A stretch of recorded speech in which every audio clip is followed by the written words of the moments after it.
Creating a design, thinking of a project idea, achieving a business diagram, or even imagining a future with a complete creation involves the development of a concept. This method includes a wide range of industries: product development, architectural services, engineering purposes, fashion, food, or more. But how to create it? In this video, you'll understand not only what is, but how to successfully create one. Also, something that is mostly overlooked: what not to do. My name is Patricia, and this is the Designer 101.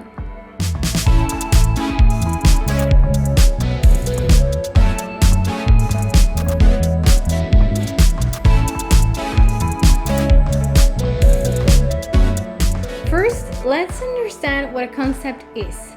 A conceptualization is the foundation and core of a project. It turns into the reason for the complete creation that ties every idea together.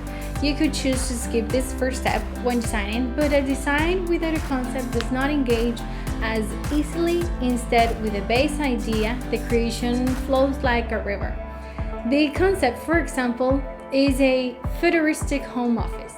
This idea sets the tone and feel of every major decision during the design process, and it will help you discern and remove the things that you won't work with. Say you like a certain type of desk, but the office desk you choose feels a bit traditional, and choosing this desk will affect the way it relates with the rest of the object. It just won't click. Instead, with the concept in mind, you can look for a more modern and minimalistic office desk that will enhance the rest of the idea even further. So now that we understand what concept is, it's time to create one. Let's start with inspiration. A project without inspiration, it's impersonal and dull. Investing time defining the concept is the most well-invested time that you could give to your project. After all, your success depends on a great idea. No pressure. So start by listening some music, making some sketches, stalking all those designers you love, reading some magazines, or any other activity that get those ideas flowing.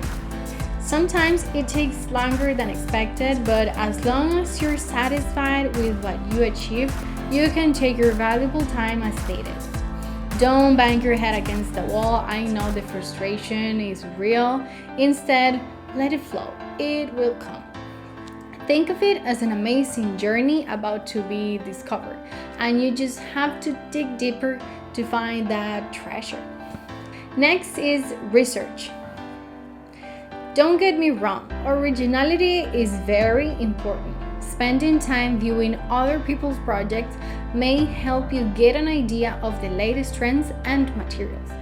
Creating a folder with reference images can define what you like or prefer, or even determine what you don't want to include. Also, knowing your competition is key. The purpose is to stand out from the majority and be a competent player. What's the saying? Keep your friends close, but your enemies closer. Know your client and user. Having a client is a great motivator to create a big success. Everything depends on whether you work, whether you know your client's taste or needs. Knowing your client is a powerful tool when it comes to creating a space or object, since you already have the clue of the path you need to take. Sometimes you'll come to a place where you find yourself lost or confused because your client doesn't know what he or she wants. Then maybe it's time to get an extra inspiration and focus more on the concept. And this can help you to move out of the rough patch. The best you can do here is to have options. Start sketching and polish 2 or 3 proposals for you to give your clients different kinds of schemes and styles.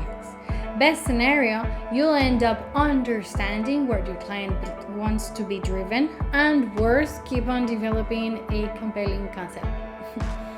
The final user plays an essential part in every project.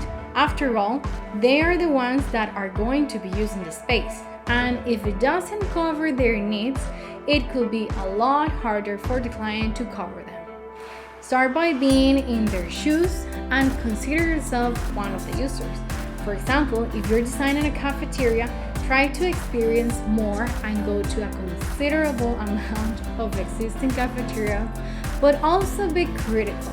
Think of the things you like and those you don't like about them. Styles, colors, think of the way they make you feel.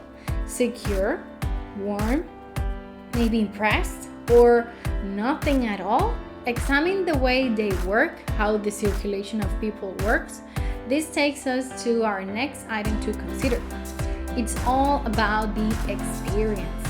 This can sound a bit hedonist, but the success of a concept is to develop emotions and positive experience for the users. If the experience you got from your visit was nothing at all or then it's not a memorable experience. You as a creator must make an effort on turning a place, an object, into an experience, feelings.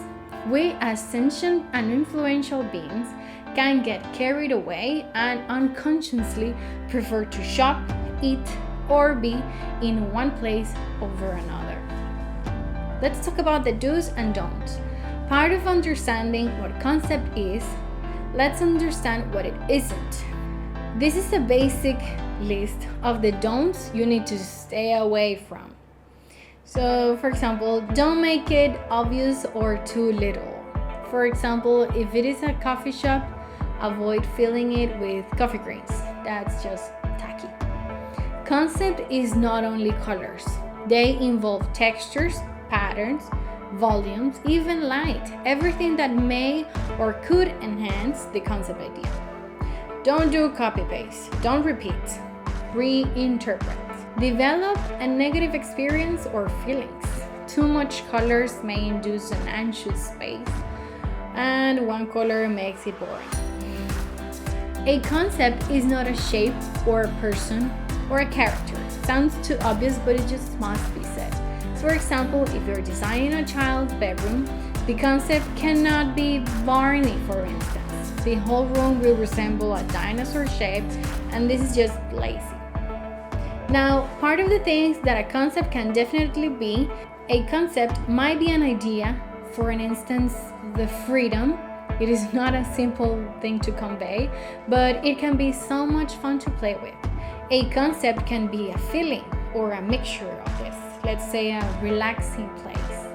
And we might talk about colors and sounds to feel more at ease, and we could work with nature as it tends to relax our minds if incorporated in an organic manner. A concept must be a guide to design. In this sense, you can rely on it to add or remove things into your design. A concept creation may be dreadful at the beginning, but once you master this ability, the rest of the design will be easily developed. That will be all for today. I hope you like this video, and if you want to know more, let me know in the comments, and don't forget to subscribe. See you next time!